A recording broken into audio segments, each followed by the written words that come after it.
Masih di momentum Hari Kemerdekaan kami bicara mengenai bersih-bersih Polri. Syukurlah nih audionya saya harap sudah baik, jadi saya bisa bersapa dengan Ibu Rohani Simanjuntak, keluarga Brigadir Yosua, almarhum Brigadir Yosua. Selamat malam Bu Rohani.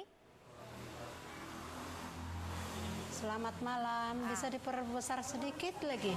Oke, tengah diusahakan supaya Ibu bisa mendengar suara saya dengan baik. Tapi kalau sekarang sudah bisa? Sudah. Sudah. Terima kasih. Bu Rohani, kami ikuti betul ya di media sosial Bu Rohani ini memberikan banyak hal, termasuk video-video pertama kali yang mengindikasikan ada hal yang janggal dari kasus ini adalah dari Bu Rohani. Bu Rohani, setelah mengikuti proses sudah ada 4 tersangka sekarang. Sekarang juga tengah disidik dan sudah tadi disebutkan 65 perwira Polri yang saat ini tengah diperiksa secara etik maupun secara pidana. Ibu bagaimana melihat proses ini? Akhirnya kemudian sedikit demi sedikit mulai terkuat. Kalau dari kami mengapresiasi kinerja dengan Polri. Sedikit demi sedikit sudah terungkap, kami juga agak lega. Tapi kami masih butuh keadilan. Butuh keadilan, konkretnya, nyata wujudnya itu seperti apa bentuk keadilan yang diharapkan sama keluarga Bu Rohani? Kami memohon kepada tim khusus yang diutus agar bekerja dengan seksama, agar kasus ini terungkap dengan secara transparan, jangan ada yang tersembunyi, jangan berbelit-belit. Ibu masih melihat sekarang masih berbelit-belit? Yang merasa Bu Rohani sekarang masih melihat ada yang berbelit-belit prosesnya? Iya betul. Yang kami rasakan itu kan dari awal pemberitaan kasus ini, pertamanya katanya kejadian di Jakarta. Sekarang sudah terjadi kejadian lagi di Magelang. Jadi di sini kami juga bingung. Di apa yang sebenarnya? Kenapa ditutup-tutupi? Motif apa yang sebenarnya yang terjadi kepada anak kami, Nofriansah Yosua? Kenapa harus mesti kayak gini berbelit-belit? Sampai kapan tuntasnya keadilan bagi kami? Ibu dari proses penyidikan sampai saat ini, keluarga juga terus memantau di berbagai pemberitaan. Apa yang paling mengganjal buat keluarga? Motifkah itu yang harus segera diungkap dan dikelirkan, dijelaskan, Bu? Kami dari keluarga, terutama Ibu Putri, tolonglah, karena dia kan di sana, jelas di rumahnya sendiri terjadi adanya tembakan, adanya penganiayaan anak kami. Kenapa dia tidak bisa berbicara? Kenapa waktu ke Makobrimob dia bisa menghadiri dan mengantarkan pakaian Bapak Jenderal, tapi kok ke media nggak dia timbul? Kenapa dia bilang sudah dibilang tidak sanggup, stres dan sebagainya gitu? Kenapa kok dia sembunyi-sembunyikan? Ada apa? Selaku dia sebagai ibu yang melahirkan anak, seharusnya dia transparan memberitakan berita yang sebenarnya, jangan ditutup-tutupi. Dia harus merasakan yang melahirkan anak itu gimana. Kami juga kayak gitu juga, Ibu. Gimana lah perasaan dia seorang ibu yang melahirkan anak, disiksa anaknya, dianiaya, ditembak, berlumuran darah di lantai itu, gimana perasaannya Ibu? Seharusnya dia berbicara dengan jujur. Jadi masyarakat pun, warga negara Indonesia pun tidak berpikiran negatif kepada kinerja polisi. Dan begitu juga kepada Ibu Putri, biar jangan ada banyak tudingan-tudingan sama Ibu Putri. Keluarlah Ibu Putrinya, jangan bersembunyi. Iya, Bu. Bu Rohani, ini itu harapan Ibu ya. Semoga didengarkan ya kalau itu memang harapan Ibu. Bukankah Ibu Rohani, Ibu bisa koreksi ya, karena kami juga mengikuti media sosial Ibu. Ibu Rohani atau keluarga menggambarkan kan sebenarnya hubungan almarhum Yosua ini baik sekali dengan Pak Sambo, baik sekali termasuk juga dengan Ibu Putri. Kenapa kok jadi begini? Itu yang menjadi pertanyaan, Bu Rohani. Iya, justru itu Bu, anak kami bercerita tentang Ibu Putri dengan Bapak Sambo. Begitu baiknya dia, sudah kayak dianggap kayak bapaknya kandung. Cuman mamanya aja yang melahirkan. Yang sebenarnya dia sebagai ibu di sana, seharusnya ibu itu berkata jujurlah. Kenapa kayak gitu? Kami juga terkejut Ibu. Kenapa kok setega itu Pak Sambo dengan Ibu Putri memperlakukan anak kami di rumah seorang jenderal, bisa menghilangkan nyawa anak kami di sana, padahal bapak itu sudah dianggap bapaknya kandung, sudah dianggap mamanya, sudah dianggap keluarganya. Masa sampai setega itu mereka mengkhianati anak kami, menyiksa begitu. Kami tidak tega nengok keadaan tubuh anak kami yang disiksa. Dipatah-patahkan jarinya, kakinya juga. Begitu juga semua kepalanya dikoyak-koyak sama mukanya. Miris kami melihat. Pak Sambo, tolonglah Pak Sambo.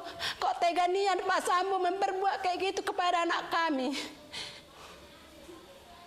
Satu Indonesia, seluruh Indonesia juga terkejut Bu Rohani, dan saya yakin seluruh Indonesia juga punya simpati yang begitu besar kepada keluarga, sehingga kami sangat mengapresiasi saat ini ada ayah, ada ibu Rohani sendiri yang terus-menerus melayani dan menerima kami ketika bertanya. Bu Rohani, ini kan lagi hari kemerdekaan, makanya kami ajak Ibu untuk mewakili publik, mewakili masyarakat yang mungkin di luar sana tengah menanti keadilan. Ibu harapannya apa ke depan? Ibu selain tadi ya, segera dijelaskan seterang-terangnya kepada publik apa sih motifnya Ibu Putri diharapkan untuk segera buka suara. Apalagi kira-kira harapan Bu Rohani? Harapan kami buat Bapak Presiden, begitu juga Bapak Kapolri, tolonglah kasus ini diungkap secara dengan transparan, berikanlah keadilan kepada kami, kepada anak kami, dan begitu juga kepada negara kita ini, agar negara kita ini tidak dinilai dengan bobrok. Kepolisian biar ada kepercayaan masyarakat kita kepada kinerja Polri. Itu harapan kami, Ibu. Iya.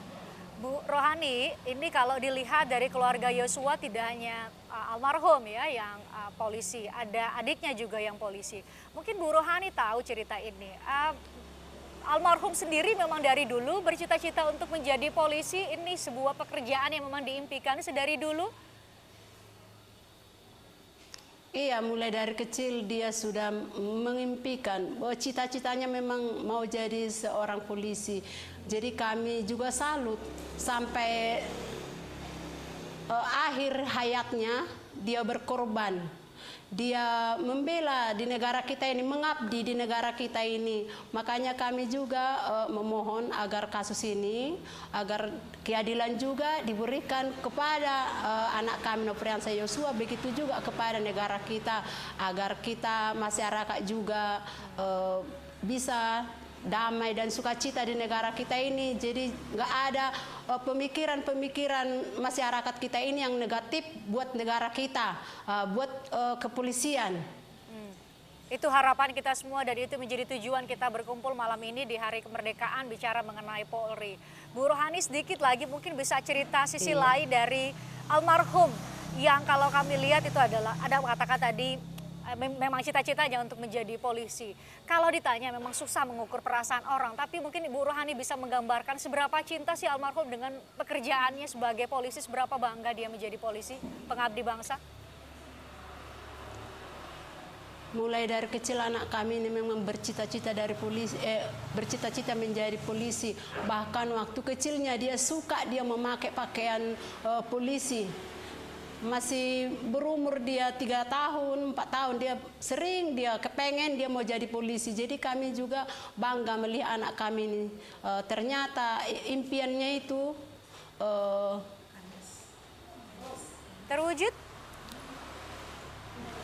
terwujud, tapi diambang di tengah perjalanan ternyata hanyut, Ibu.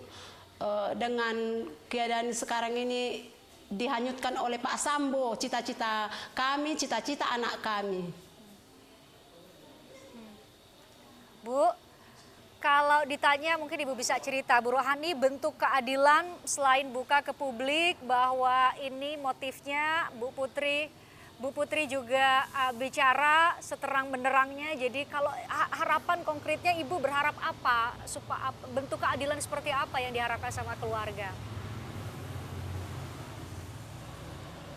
Kalau kami, harapan kami sama Ibu Putri itu cuman ya terus terang lah. Cuman itu harapan kami sama dia. Iya. Janganlah bersembunyi dia. Kurasa dia kan punya anak juga. Ya. Seandainya orang melakukan seperti yang dilakukan Pak Sambo itu kepada anaknya, gimana perasaannya? Apakah dia pingsan apa gimana gitu kan? Mungkin kalau dirasakan dia yang kayak merasakan ini, kurasa dia nggak tahan. Jadi makanya aku bilang sama Bu Putri itu, tolonglah Bu, jangan bersembunyi Ibu Putri, kumohon, karena kami juga, anak kami juga, Ibu itu selalu dibangga-banggakannya bahwa Ibu itu orangnya baik. Yang bisa dibanggakan anak kami itu juga Pak Sambo sama anak-anaknya juga sudah dia kayak adiknya, kakaknya, adik-adiknya semua anak Pak Sambo itu. Jadi kenapa harus bersembunyi? Kenapa harus ditutup-tutupin? Itulah harapan kami sama Bu Putri, tolonglah berkata jujur. Semoga melalui tayangan ini mungkin Bu Putri menyaksikan dan semoga harapan Ibu bisa terkabulkan. Bu, terakhir Bu Rohani, saat ini motif masih dikatakan oleh pihak kepolisian masih baru akan dibuka di persidangan nanti. Pak Mahfud, Menko Polhukam bilang ini karena sensitif. Beredar begitu banyak spekulasi mengenai motifnya. Ini terkait dengan nama baik Brigadir Yosua almarhum. Ibu seperti apa harapannya terkait dengan ini, tidak hanya membuka fakta mengenai motif, tapi ini terkait tentu dengan nama baik almarhum. Kalau masalah perbuatan anak kami, kalau kami menilai itu bohong semua. Dugaan-dugaan yang dituduhkan kepada kami, pelecehan itu bohong semua, rekayasa mereka biar kasus ini tertutup gitu. Kami sedikit pun tidak percaya dengan perbuatan anak kami yang dilakukan anak kami kepada Bu Putri. Makanya tadi ku bilang sama Bu Putri, beritahulah apa yang sebenarnya. Motif apa yang sebenarnya yang dilakukan anak kami? Motif apa yang dilakukan pada anak kami? Pembunuhan, bagaimana? Kenapa kok sampai dibunuh anak kami? Apa motifnya? Baik, itu harapan Ibu. Bu Rohani, saya sangat mengapresiasi dan sangat berterima kasih Ibu mau hadir di Forum Christian. Kami doakan semoga segera terbuka secara terang benderang, rasa keadilan dari keluarga juga bisa terpenuhi. Saya juga mengucapkan terima kasih pada teman-teman TVRI di Jambi yang sudah memfasilitasi kami sehingga bisa berbincang langsung dengan Ibu Rohani. Ibu Rohani, terima kasih. Sehat selalu, kita jumpa lagi semoga di lain kesempatan.